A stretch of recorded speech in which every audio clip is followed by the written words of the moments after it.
This policy of mixture, what does it really mean? It doesn't mean freedom for the black. It doesn't mean brotherhood or any of the Canton humbug which is talked. That is just the mask for some of the vilest forces on earth to exploit the backward peoples in the future as they have done in the past. Every one of us in this hall was old enough to see before the war, or educated enough, which you all are, to read after the war. Every one of you know what happened.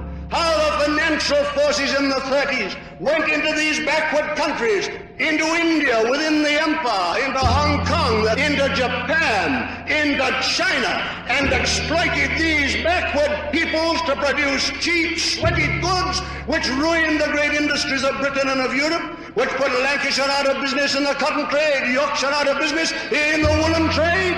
And these poor devils of coolies were exploited for a wage of a few shillings a week. For what purpose? To enable the City of London and Wall Street, New York, to make fatter profits by sweating them and helping us.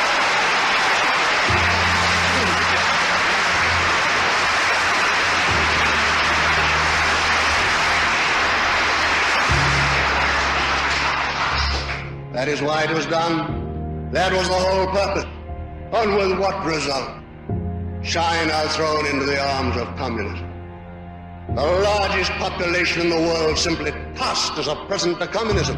Because if you treat people like that, it's the only possible result.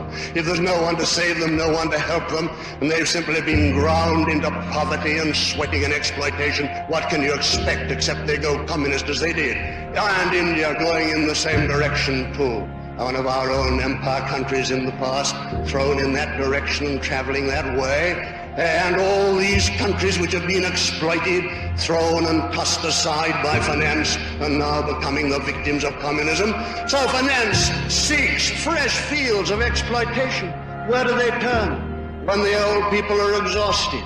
When many a poor laborer has died of consumption and of other horrible diseases in their sweatshops, or when they're exhausted fields of exploitation, where do they turn now? New pastures, new forests, fresh virgin land.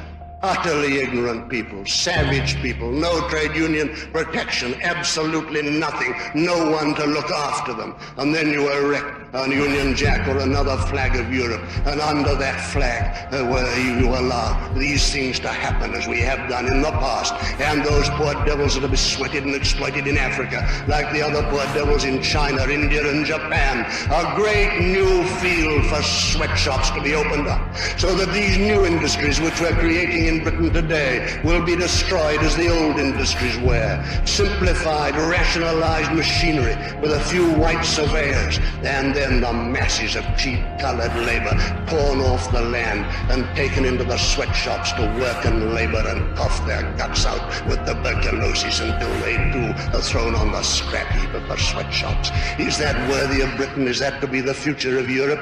And is this competition to be organized within our European brotherhood, bringing in these sweat fields in Africa into our Europe civilization, so that the financial power in one European country can use it against the financial power in another? All the great financial central power of the world, now shifted from the City of London to Wall Street, New York, shall be able, on the mass of money, of wealth and of power which it brings to it, again and again to exert its influence in politics, until, as you see today, it is childish nonsense to say that a British government rules Britain. It's nothing but bull.